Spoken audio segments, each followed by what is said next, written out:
ઓમ નમો ભગવતે વાસુદેવાય।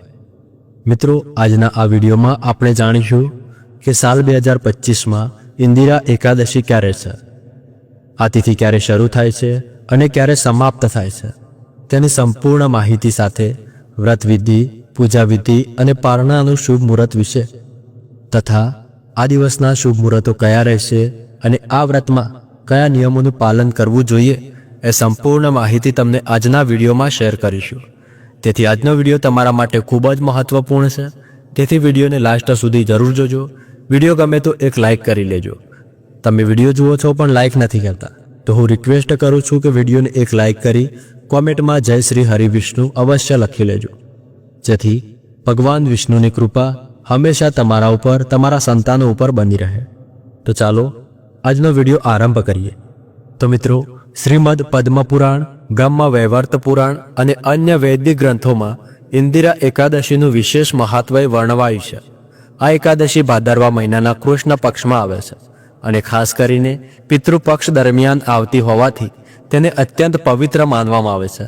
આ વખતે ઇન્દિરા એકાદશી 17 સપ્ટેમ્બર 2025 બુધવારના દિવસે આવી રહી છે અને આ એકાદશી વ્રતનું પારણ કરવાની વિધિ બીજા દિવસે એટલે કે 18 સપ્ટેમ્બર 2025 ગુરુવારના દિવસે સવારે 6:12 થી 10:18 દરમિયાન રહેશે। આ વખતે એકાદશી તિથિનો પ્રારંભ 16 સપ્ટેમ્બર 2025 મધ્યરાત્રિ 12:21 થશે અને આ એકાદશી સમાપ્ત થશે 17 સપ્ટેમ્બર 2025 રાત્રે 11:39। તેથી આ ઇન્દિરા એકાદશીનું પાલન 17 સપ્ટેમ્બર 2025ના દિવસે કરવામાં આવશે, કારણ કે ઉદયાતિથિ અનુસાર વ્રતનું પાલન સૂર્યોદય સમયે કરવામાં આવે છે। તેથી આ વ્રતનું પાલન 17 સપ્ટેમ્બર બુધવારના દિવસે કરવામાં આવશે। આ દિવસે પ્રાતઃ બ્રહ્મ મુહૂર્તનો સમય રહેશે, સવારે 4:33 થી લઈને 5:20 સુધી। આ દિવસે સૂર્યોદય થશે સવારે 6:07 અને સૂર્ય અસ્ત થશે સાંજે 6:24। પ્રાતઃકાળમાં ભગવાન શ્રી હરિવિષ્ણુની પૂજા અર્ચના કરવાનો સમય સવારે 4:57 થી લઈને 6:07 સુધી રહેશે અને સંધ્યાકાળમાં ભગવાન શ્રી હરિની પૂજા કરવાનો સમય સાંજે 6:24 થી લઈને 7:34 સુધી રહેશે। આ વખતે એકાદશી તિથિના દિવસે રાહુકાળનો સમય બપોરે 12:15 થી લઈને 1:47 સુધી રહેશે। તેથી આ સમયમાં કોઈ પણ પવિત્ર કે માંગલિક કાર્ય કરવા જોઈએ નહીં અને કોઈ શુભ કાર્યની શરૂઆત પણ ન કરવી જોઈએ। એકાદશી વ્રતના નિયમોનું પાલન દશમી તિથિના દિવસથી જ શરૂ થઈ જાય છે, જેમ કે દશમી તિથિના દિવસે શુદ્ધ અને સાદું ભોજન લેવું જોઈએ, બ્રહ્મચર્યનું પાલન કરવું જોઈએ અને રાત્રે ભૂમિ ઉપર શયન કરવું જોઈએ, એટલે કે ભૂમિ ઉપર ઊંઘવું જોઈએ। પછી બીજા દિવસે એટલે કે એકાદશીના દિવસે સવારે વહેલા ઉઠી જવું, પછી નિત્યકર્મોમાંથી નિવૃત્ત થઈને સ્નાન કરી લેવું, શક્ય હોય તો નાવાના પાણીમાં થોડું ગંગાજળ મિક્સ કરીને પછી સ્નાન કરવું, સ્વચ્છ વસ્ત્રો પહેરી સૂર્યદેવને જળ અર્પણ કરવું, પછી હાથમાં થોડું જળ, તલ અને ફૂલ લઈને સંકલ્પ કરવો કે હે ભગવાન વિષ્ણુ, હું આજના આ ઇન્દિરા એકાદશી વ્રતનું પાલન કરું છું, કૃપા કરીને મને આશીર્વાદ આપો। ત્યારબાદ પૂજાના સ્થાન ઉપર એક પાટલો, જેને આપણે બાજોટ પણ કહીએ છીએ, તેને લઈ તેની ઉપર લાલ અથવા પીળું કપડું પાથરવું, તેના પર શ્રી હરિવિષ્ણુનું ચિત્ર કે વિગ્રહ સ્થાપિત કરવો। ત્યારબાદ તુલસીના પાન, ધૂપ, દીવો, ફૂલ, ચંદન, ફળ અને એકાદશીનો પ્રસાદ તૈયાર રાખવો। ત્યારબાદ ભગવાન વિષ્ણુને ચંદન, ફૂલ, તુલસી પાન અર્પણ કરવા, ધૂપ, દીપ, નિવેદ અર્પણ કરવું અને ભગવાન વિષ્ણુને ખાસ પીળા પુષ્પ ખૂબ જ પ્રિય હોય છે, તેથી તેમને પીળા પુષ્પ અર્પણ કરવા અને તુલસી દેવીને જળ અર્પણ કરવું અને તુલસી દેવીને પ્રદક્ષિણા કરવી। તુલસીની પાસે દીવો પ્રગટાવો, ઓમ નમો ભગવતે વાસુદેવાય અથવા ઓમ વિષ્ણવે નમઃ ઓછામાં ઓછું 108 વાર જપ કરવો। શક્ય હોય તો વિષ્ણુ સહસ્ત્ર નામ અથવા ભગવદ્ ગીતા પાઠ કરવો અને હરે કૃષ્ણ કૃષ્ણ કૃષ્ણ હરે હરે, હરે રામ રામ રામ હરે હરે આ મહામંત્રનો જપ કરવો।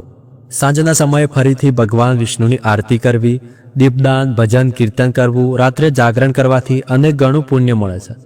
બીજા દિવસે એટલે કે બારસના દિવસે શુભ મુહૂર્તમાં વ્રતનું પારણ કરવું, એટલે કે વ્રત ખોલવું। પારણના પહેલા બ્રાહ્મણોને દાન દક્ષિણા આપવી, ભગવાનને અન્ન પ્રસાદ અર્પણ કરવો, તે જ પ્રસાદ સૌએ સ્વીકારવો। મિત્રો, ઇન્દિરા એકાદશી પિતૃપક્ષમાં આવતી હોવાથી આ દિવસે પિતૃ તર્પણ, તલનું દાન અને ગાયને ખવડાવવું વિશેષ પુણ્યકારક માનવામાં આવે છે. તેથી આ દિવસે તમે તમારી યથાશક્તિ અનુસાર કોઈ ગરીબને દાન કરી શકો છો, બ્રાહ્મણને ભોજન કરાવી શકો છો, અથવા તો ભોજનની કાચી સામગ્રી પણ આપી શકો છો. તો હવે જાણીએ કે આ એકાદશીનું નામ ઇન્દિરા એકાદશી શા માટે પડ્યું. તો જુઓ, કથા મુજબ પ્રાચીન સમયમાં સત્યવ્રત નામના રાજા હતા. તેઓ ખૂબ જ ધાર્મિક, દાનવીર અને પ્રજાહિતકારી રાજા હતા. પરંતુ તેમના એક પાપ કર્મના કારણે તેમના પિતાનું અવસાન પછીનું જીવન દુઃખદ બની ગયું અને તેઓ યમલોકમાં પીડાતા હતા. એક દિવસ રાજાને સ્વપ્નમાં તેમના પિતાજી દેખાયા અને કષ્ટમાંથી મુક્તિ આપવાની વિનંતી કરી. રાજા સત્યવ્રત મહામુનિઓ પાસે ગયા અને પૂછ્યું કે હું મારા પિતાને મુક્તિ કઈ રીતે અપાવી શકું.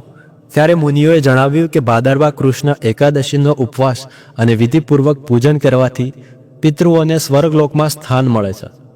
રાજાએ આ વ્રત શ્રદ્ધાપૂર્વક કર્યું. તેના પરિણામે તેના પિતા સ્વર્ગલોકમાં પહોંચી ગયા અને દેવતાઓએ તેમને ઇન્દ્રલોકમાં સ્થાન આપ્યું. એ કારણે આ એકાદશી ઇન્દિરા એકાદશી તરીકે જાણીતી બની. આ એકાદશીનો ઉપવાસ કરવાથી મનુષ્યને અસંખ્ય પાપોમાંથી મુક્તિ મળે છે. ખાસ કરીને આ દિવસે કરાયેલ વ્રતનું પુણ્ય પિતૃઓને અર્પણ કરવામાં આવે તો તેઓ નર્ક યાત્રાથી મુક્ત થઈ સ્વર્ગલોકમાં પહોંચે છે.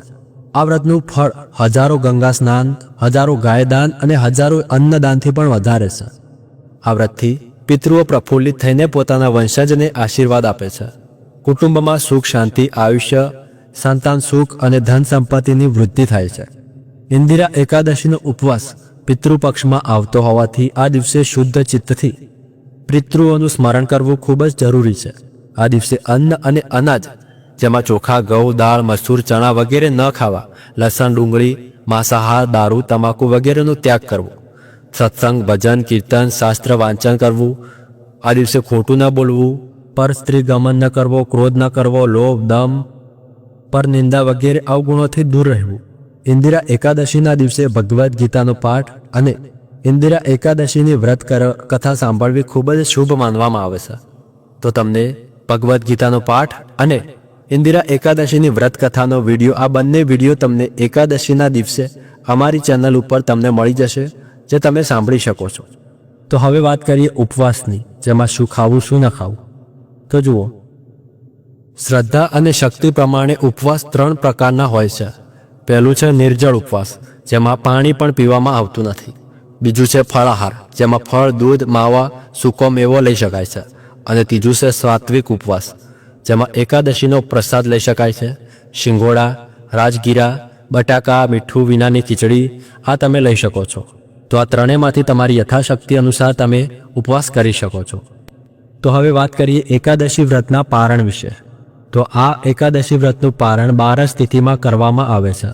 તો 12ના દિવસે સવારે વહેલા ઉઠી સ્નાન કરી લેવું, સૂર્યદેવને જળ અર્પણ કરવું, પછી બ્રાહ્મણોને દાન આપવું, પછી ભગવાનને અન્નનો ભોગ અર્પણ કરીને પછી પરિવાર સાથે પ્રસાદ સ્વરૂપે અન્ન ગ્રહણ કરવું.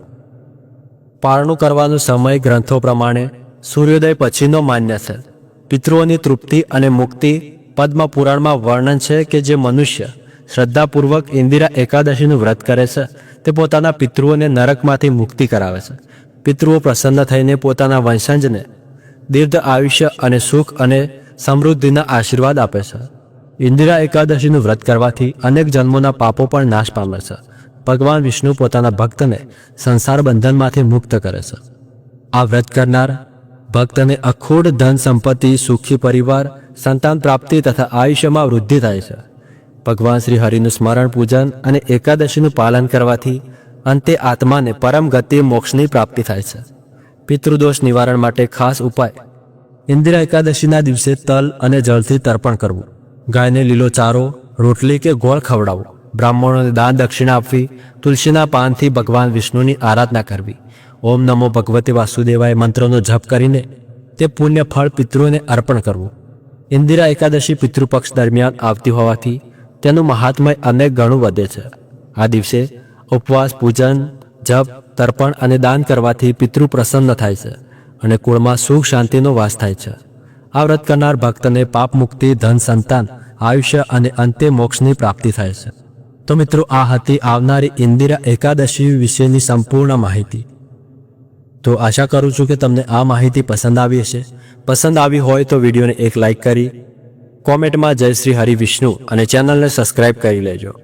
અને તમારો કોઈ પ્રશ્ન હોય તો તમે કોમેન્ટમાં જણાવી શકો છો.